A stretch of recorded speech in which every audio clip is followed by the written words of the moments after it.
하늘에 계신 감사하신 하나님 아버지, 이 안식일 우리의 몸과 마음을 구별하여 하나님께 예배하게 하시니 감사합니다. 이 시간 목사님께서 주시는 말씀으로 하나님을 배우고 더욱더 사랑하는 어린이들이 되게 하여 주시옵소서. 악하고 유혹 많은 이 세상에서 옳은 것을 선택할 줄 아는 어린이, 하나님의 말씀을 지켜 순종할 수 있는 믿음의 어린이로 살아갈 수 있도록 축복해 주세요. 예수님의 이름으로 기도드립니다. 아멘.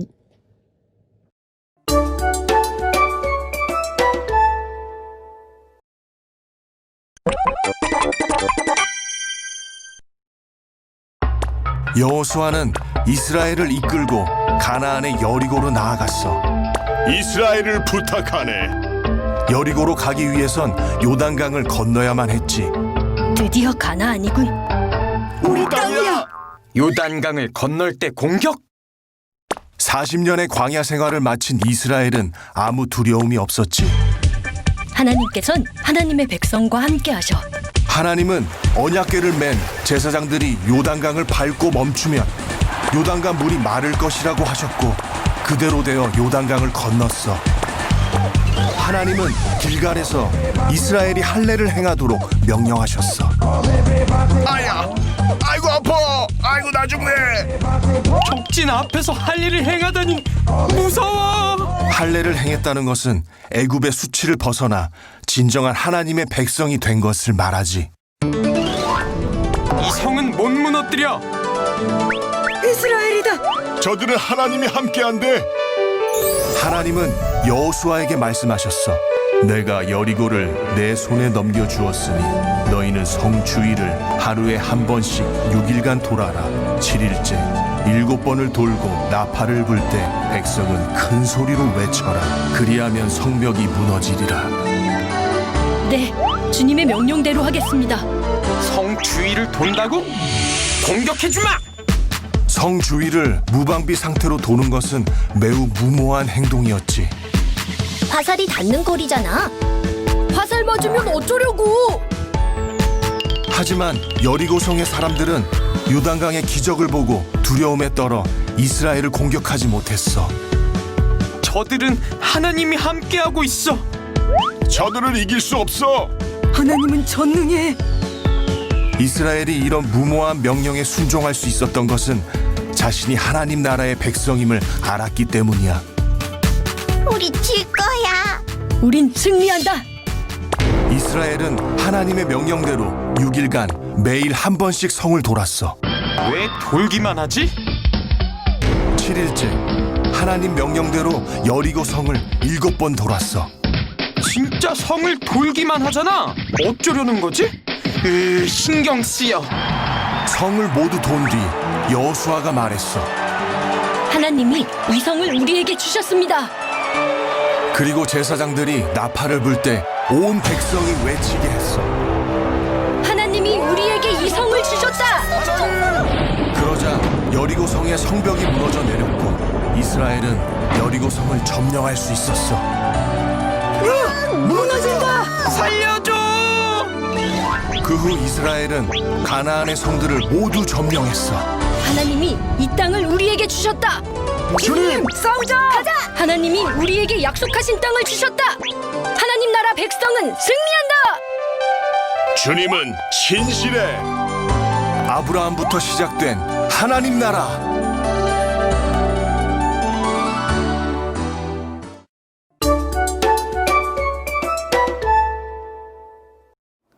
어린 여러분 안녕, 반갑습니다. 금요 예배 우리 두 번째 시간, 또 겨울 성경학교 교재로 맞이하는 두 번째 시간, 예수님을 믿는 사람들의 품위와 행동에 대한 이야기를 오늘 살펴보려고 합니다. 그 이야기가 너무 설명으로만 기본 교리 쪽에 있어서 이것을 어떻게 하면 좋을까 하다가 짜잔! 우리 친구들에게 특별히 이야기와 함께 나누면 좋겠다라고 생각을 했습니다. 오늘 이 이야기의 제목을 같이 읽어보도록 할까요? 시작! 여리고성을 7바퀴 돈 이유는 입니다. 자, 여호수아 6장 2절에서 7절에 있는 말씀입니다. 조금 길긴 할 텐데요. 여러분이 저와 함께 같이 찬찬히 읽어보도록 하겠습니다. 준비됐죠? 시작! 여호와께서 여호수아에게 이르시되 보라 내가 여리고와 그 왕과 용사들을 너의 손에 넘겨 주었으니 너희 모든 군사는 그 성을 둘러 성 주위를 매일 한 번씩 돌되 엿새 동안 그리하라. 제사장 7은 7 양각 나팔을 잡고 언약궤 앞에서 나아갈 것이요 7째 날에는 그 성을 7번 돌며 그 제사장들은 나팔을 불 것이며 5절이죠. 제사장들이 양각 나팔을 길게 불어 그 나팔 소리가 너희에게 들릴 때에는 백성은 다 큰 소리로 외쳐 부를 것이라. 그리하면 그 성벽이 무너져 내리리니 백성은 각기 앞으로 올라갈지니라 하시매 눈의 아들 여호수아가 제사장들을 불러 그들에게 이르되 너희는 언약궤를 메고 제사장 7은 양각 나팔을 7을 잡고 여호와의 궤 앞에서 나아가라 하고 또 백성에게 이르되 나아가서 그 성을 돌되 무장한 자들이 여호와 궤 앞에서 나아갈지니라 하니라. 우리가 너무나 잘 알고 있는 이야기죠.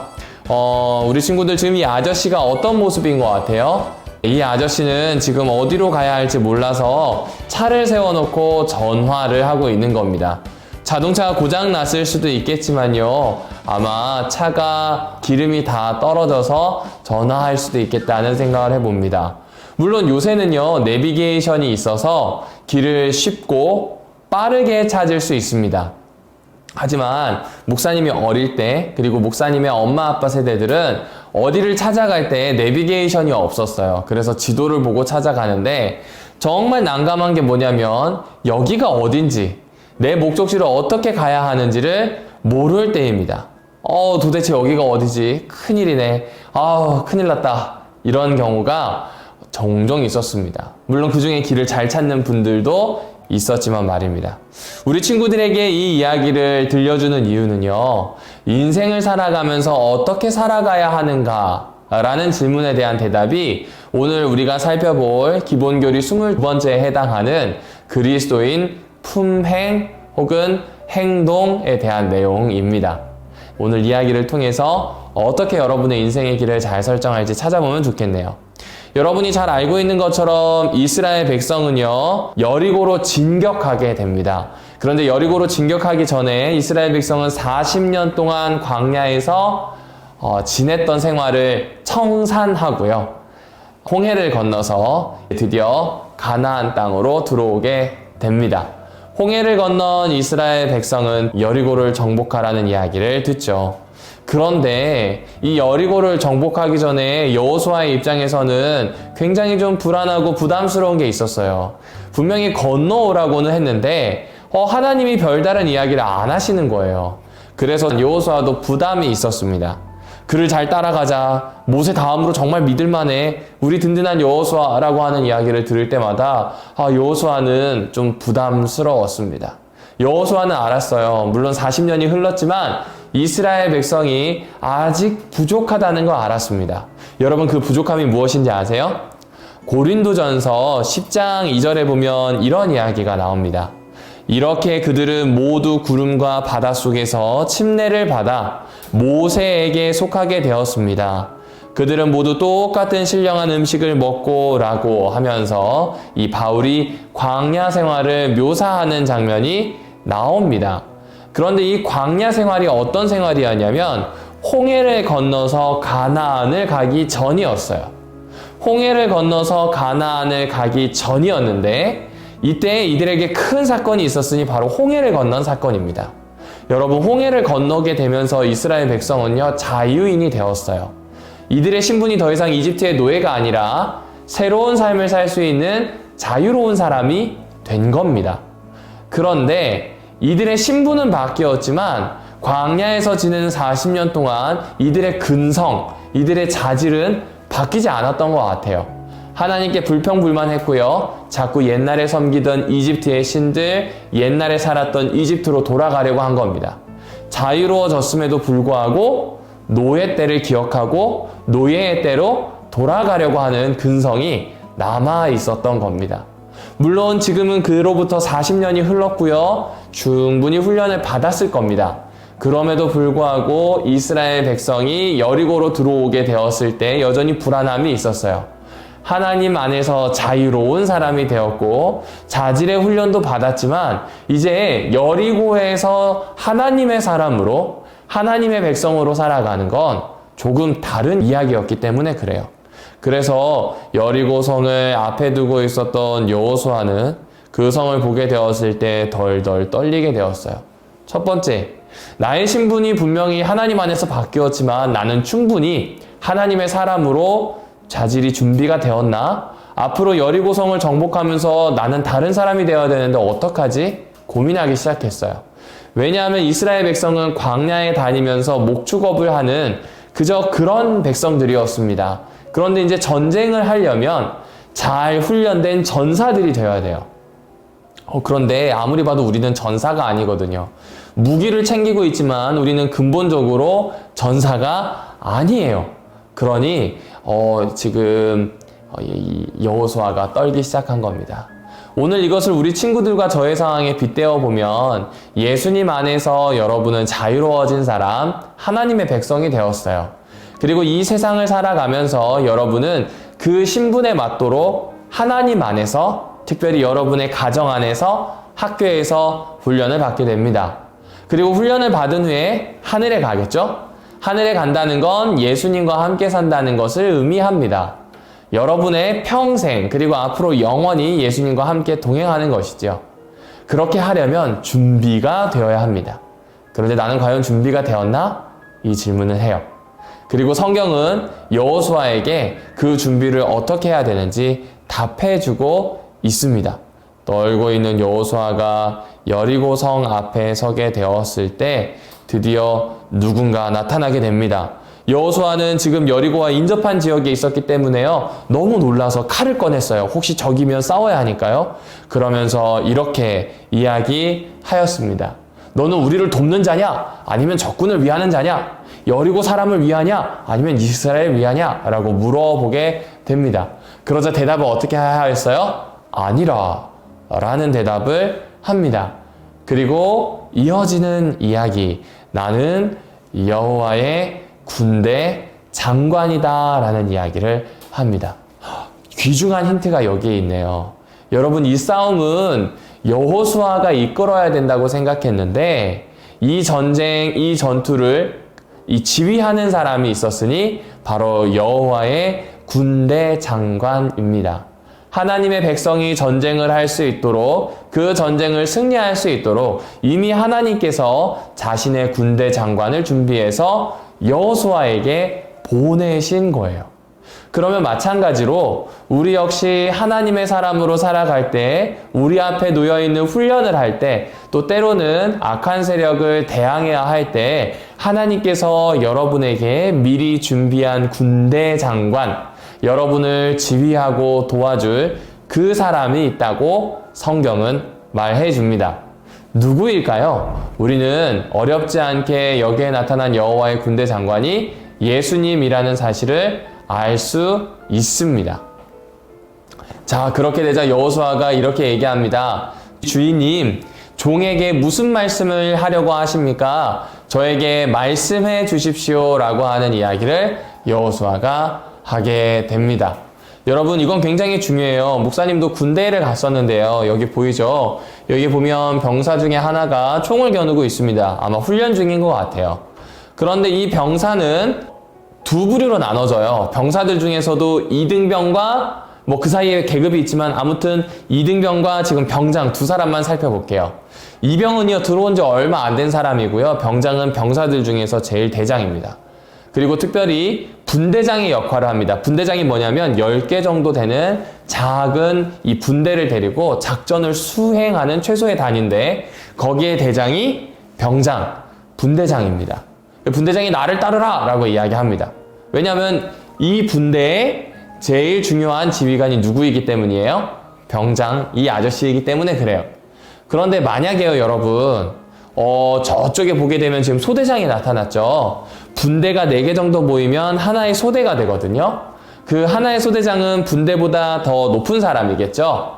그러면 소대장이 나타나게 되면 아무리 병장이라 할지라도 자신의 지휘권을 여기에게 넘기죠. 소대장에게 넘깁니다. 그래서 그때 소대장이 나를 따르라 하면 분대장과 모든 분대원들이 소대장을 따라갑니다. 그리고 마지막으로요, 여기 보면 대대장이 나옵니다. 좀 어렵죠? 소대가 한 3, 4개 모이면 중대가 되고요. 중대가 한 3, 4개 모이면 대대가 되게 됩니다. 그런데 이 대대장이 나를 따르라 하면요, 소대장이 아무리 자기 소대의 대장이라 할지라도 대대장의 명령을 지켜야 하는 겁니다. 여러분에게 왜 이야기를 하는지 알 거예요. 여호수아에게 군대 장관이 나타나게 되자 여호수아는 자기보다 높은 대장이 나타난 거예요. 이스라엘의 전쟁을 본인이 지휘해야 하지만 내가 소대장이라고 한다면 대대장과 같은 존재가 나타난 겁니다. 바로 누구예요? 여호와의 군대 장관입니다. 그리고 군대 장관이 요구한 것은 이겁니다. 여러분 따라해 볼까요? 시작! 너의 발에 신을 벗으라. 그곳은 거룩한 곳이다. 그렇죠. 오늘 우리가 이 이야기를 통해서 두 번째 발견할 수 있는 포인트. 신을 벗고 거룩한 곳 위에 서는 겁니다. 거룩하게 사는 겁니다. 하나님이 나에게 함께 하시는 것처럼 그렇게 오늘의 삶을 거룩하게 사는 겁니다. 그래서 내가 내 방식대로 다닐 수 있는 신을 벗고 하나님의 땅에 들어감으로 맨발로 서는 것이죠.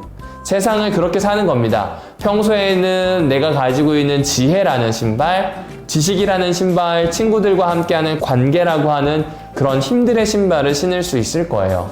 하지만 이제 그리스도인으로 산다고 하는 것은 마치 이 자리에 여호와의 군대 장관이 와서 여호수아에게 명령하였던 것처럼 오늘 나 역시 그 명령을 받아서 그런 신발을 벗고 예수님의 말씀대로 살아가는 겁니다. 평소에 신발을 벗고 살아가는 건요, 말도 안 되는 내용입니다. 하지만 예수님과 함께 계신 곳이라면 오히려 신발을 벗는 게 낫습니다. 왜요? 그분이 나를 이끌어 주실 것이기 때문에 그렇습니다. 그리고 이렇게 이야기합니다. 너희 모든 군사는 그 성을 둘러 성 주위를 매일 한 번씩 돌되 엿새 동안 그리하라. 제사장 7은 양각나팔을 잡고 언약궤 앞에 나아가고 7번을 돌 거래요. 그리고 제사장이 나중에 이 나팔을 크게 불면 그때 모두 함께 소리쳐야 되고 그 전에는 조용해야 한다는 겁니다. 이제부터 지금 명령이 내려왔죠? 그 명령을 지키는 겁니다. 그 명령을 지키게 되면 무엇을 얻을 수 있어요? 예, 여리고라고 하는 성을 얻을 수 있습니다. 엄청 튼튼한 성이죠. 그 성을 양각나팔을 앞세우고 그 뒤에 궤가 가고 백성들이 조용히 행진하게 되는 것이지요. 오늘의 세 번째 포인트가 나옵니다. 하나님의 말씀을 들을 수 있는 준비를 하는 게 첫 번째 포인트. 두 번째 포인트는 하나님의 말씀대로 내가 가지고 있는 신발을 벗는 거예요. 나의 지식이나 지혜나 힘, 내가 의지하는 것들을 벗고요. 세 번째 포인트는 하나님의 명령대로 쫓아가는 겁니다. 하나님이 주신 명령은 몇 가지가 있었지만 살펴보도록 할게요. 하나는 조용히 해야 돼요. 말하면 안 돼요. 여리고성을 돌 때는 조용히 해야 합니다. 그리고 두 번째는 제사장 제일 앞에 서고요. 언약궤 서고요. 백성들이 따라가는 질서가 있어야 합니다. 그리고 마지막에 양각나팔을 불 때 모두 다 큰 소리를 내어서 성을 향해 돌진해야 했습니다. 이상한 방식이죠. 하지만 그 방식으로 하게 되었을 때 여호수아는 여리고 성을 무너뜨리고 얻을 수 있게 되었습니다. 사랑하는 우리 별내교회 친구 여러분, 우리 친구들에게 이런 기도가 나오면 좋겠어요. 주님, 제 삶을 이끌어 주십시오. 말씀해 주십시오. 제가 따르겠습니다. 제가 주님의 사람으로 주님의 품성과 주님의 행동과 주님의 품위를 가지고 살아가겠습니다. 저에게 말씀해 주세요 라고 이야기하는 겁니다. 그럼 하나님은 조금은 이상해 보일 수 있지만 반드시 승리할 수 있는 이야기를 우리에게 들려주실 거예요. 여러분이 성경에 찾아보면 우리의 품성과 품행을 잘 해야 하는 몇 가지 것들이 있습니다. 그 중에 첫 번째가 여러분의 몸을 잘 돌보아야 합니다.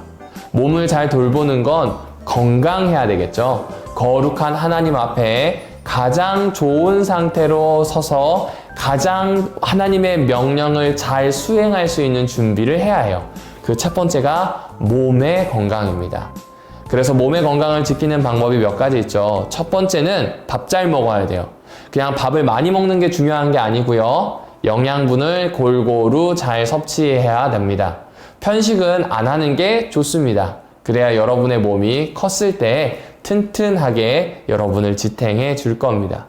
그리고 두 번째는 운동을 해 주어야 합니다. 요새 겨울이기도 하고 코로나 때문에 잘 못 나가겠지만 여러분이 꾸준히 같이 운동을 하면 좋겠어요. 운동을 하게 되면 여러분의 몸 여기저기가 깨어나게 됩니다. 그리고요, 여러분이 식사 시간을 피해서 주기적으로 물을 마셔주는 게 좋아요. 물을 한꺼번에 500ml 아니면 1리터 마실 수 있지만 그거는 건강에 별로 도움이 안 된대요. 물을 여러분이 식사 시간을 피해서 소화하는 시간이 아닌 그때 한 하루에 8잔, 9잔, 많으면 10잔 정도 마시면 특별히 피부도 좋아지고 머리도 맑고 무엇보다 살아가는데 건강한 몸을 유지할 수 있습니다. 그리고 꼭 햇볕을 보세요. 햇볕을 봐야 여러분 안에서 무기질들이 생성되는 것들이 있습니다. 그리고 햇볕을 볼 때 사람이 마음이 쾌활해져요. 그래서 꼭 햇볕을 하루에 꼭 쬐이고 들어오면 좋겠습니다. 햇볕만 있을까요? 아니요. 절제할 줄 알아야 됩니다. 특별히 여러분의 욕망 한 군데가 망가지기 시작하면 그것 때문에 다른 것들이 절제가 잘 되지 않습니다. 먹을 것도 절제해야 되고 게임하는 것도 절제해야 되고 아무튼 여러분의 상식선에서 적당하게 하는 것이 좋습니다. 그리고 그렇게 여러분의 이 몸을 잘 가꾸는 것이 오히려 자유롭게 할 수 있습니다. 그러면 여러분은 이렇게 하면 목사님 이런 거 너무 복잡하고요. 차라리 그냥 마음대로 사는 게 자유로운 거 아니에요 라는 생각을 할지도 모르겠어요. 목사님이 예를 들어서 담배를 한번 예를 들어 볼게요. 담배는 마약보다 중독되면 끊어내기가 더 힘들다고 하네요. 자, 어떤 사람이 담배를 피워서 끊어낼 수 없을 만큼 계속 핀다고 할게요. 이 사람이 자유로울까요? 아니면 담배를 안 피는 사람, 그래서 담배를 피울 수 있는 선택도 할 수 있고 피지 않을 수 있는 선택을 자유롭게 할 수 있는 이 사람이 정말 자유로운 사람일까요? 절제는 여러분이 양쪽을 다 선택할 수 있는, 양쪽을 적절하게 여러분의 뜻대로, 여러분의 생각대로 조정하고 통제할 수 있는 힘을 키우게 합니다. 그래서 여러분의 삶을 절제하는 게 중요합니다. 자는 시간을 잘 정리하는 것, 먹는 양도 잘 조절하는 것. 어렵지만 꼭 한번 같이 도전하는 2021년이 되면 좋겠습니다. 신선한 공기 중요합니다. 특별히 실내에 있을 때 공기를 자주 환기시켜주는 게 좋습니다. 그리고 잘 쉬어야 합니다. 쉴 때 쉬어야 여러분이 일을 해낼 수 있습니다. 쉬는 게 얼마나 중요할까요? 목사님 아버지가 농사를 지으세요. 근데 아버지가 맨날 일하시거든요. 근데 진짜 맨날 일하시나 봤더니 그렇지 않아요. 아침에 쉬어주시고 점심때 쉬어주십니다. 그때 쉬어주지 않으면 일을 할 수가 없고 일을 하더라도 오히려 능률이 떨어진다고 하더라고요. 중요한 겁니다. 이것은 비단 농사뿐만 아니라 공부에서도 그렇습니다. 안식일이 되었을 때 하루 정도는 쉬어야 합니다. 안식일을 이 빌미로 삼아서 금요일, 일요일까지 다 쉬는 건 아닌 것 같아요. 하나님이 우리에게 주신 6일을 충실하게 살고요. 안식일 하루는 편하게 쉬는 겁니다. 그 하루 쉬는 것이 앞으로 더 잘 해낼 수 있는 회복의 시간이 될 겁니다. 낫을 가지고 추수하는 농부가 계속 낫만 휘두른다면 오히려 추수하는 게 더 힘듭니다. 잠깐 쉬면서 그 시간을 낫을 가는 시간으로 삼아야 돼요. 휴식은 그렇게 나를 잘 정돈할 수 있는 시간이 됩니다. 그리고 제일 중요해서 제일 마지막에 이야기하는 하나님을 신뢰하는 생활입니다. 이것을 하게 될 때 우리 몸은 건전해집니다. 하나님의 명령 안에서 나의 건강을 잘 보살피는 것이 될 겁니다. 두 번째로 여러분에게 중요한 또 한 가지는 여러분의 정신, 여러분의 영을 잘 관리하는 겁니다. 이것은요, 여러분이 무엇을 보느냐와 무엇을 듣느냐와 무엇을 생각하느냐를 면밀히 살펴야 합니다. 목사님이 별내교회 오기 전에 학생들과 함께 했었는데 학생들과 함께 두드림 캠프라고 하는 것을 매해 열었습니다. 그 두드림 캠프에선 절대 허락이 안 되는 것이 있는데 핸드폰 사용입니다. 저도 가급적이면 안 사용하고 싶었지만 일을 해야 되기 때문에 하루에 몇 번은 쓸 수밖에 없었어요. 하지만 우리 친구들, 특별히 학생인 친구들에게 핸드폰을 사용하지 않게 했습니다. 근데 그거 아세요? 한 3일 정도 되면요, 우리 친구들이 막 미칠라 그래요. 핸드폰을 하고 싶어가지고 막 이게 손에 있어야 되는데 화장실 갈 때도 있어야 되고 밥 먹을 때도 있고 늘 주머니에 있어야 되는데 없으니까 막 불안하고 힘들어합니다. 그런데 4일 정도가 되면요, 그런 마음이 사라지고 비로소 주변이 보이고 내가 어떤 생각을 하고 어떤 말을 하는지 볼 수 있다라는 표현을 하더라고요. 거기에서 그치지 않고 친구들과 함께 모여서 노는 것이 즐거워집니다. 늘 모여가지고 이렇게 휴대폰만 하는 친구들이 말을 하고 또 보드게임을 하기도 하고 서로 웃기도 하고 관계 안에서 마음이 회복되는 걸 보았어요. 여러분이 무엇을 보고 듣느냐를 잘 정리하는 것이 필요합니다. 목사님 이거 너무 많아서 다 지킬 수 있을까요? 그러면 딱 한 가지 질문을 여러분의 마음속에서 떠올려 보세요. 따라해 볼까요? 예수님이라면 어떻게 하실까? 다시 해볼까요? 목사님과 같이 시작. 예수님이라면 어떻게 하실까? 맞습니다. 그 질문 앞에 서면 여러분은 품이 있는 그리스도인, 무엇보다 예수님을 닮는 그리스도인이 될 겁니다. 아까 서두에 말씀드렸던 것처럼 그리스도인 품행이라고 하는 것은 하나님이 야, 너 무조건 이렇게 해 라고 명령하지 않으세요. 하나님은 먼저 이스라엘 백성을 홍해에 불러서 그들의 신분을 바꾸시고 광야에서 이들의 자질을 훈련시키면서 품위와 행동을 올바르게 하도록 도와주셨습니다. 그리고 그것을 언제까지 이끌어 주셨냐면 가나안 정복 그 이후까지 끊임없이 하나님은 이끌어 주셨어요. 다른 말로 하면 이렇게 하나님이 이끌어 주시는 것에 잘 반응하는 것이 그리스도인 품행이 될 겁니다. 오늘 저녁 워크북을 같이 나눌 거예요. 엄마와 혹은 아빠와 또 형제들과 같이 나누게 될 텐데 그 이야기 안에서 내가 예수님이라면 어떻게 하실지를 고민해보고 각 질문에 대답해보고 활동해보면 좋겠습니다. 워크북에 있는 양이 조금 많은 편입니다. 그래서 부모님들께서 지도하실 때는 많은 양이기 때문에 선별을 하셔도 괜찮습니다. 아이들이 관심 있는 것, 또 부모님과 이야기를 나누고 싶어 하는 것을 한두 가지 선별해서 나누셔도 좋습니다. 자, 이로써 금요일 예배 두 번째 시간을 마치도록 하겠습니다. 어린이 여러분, 안녕!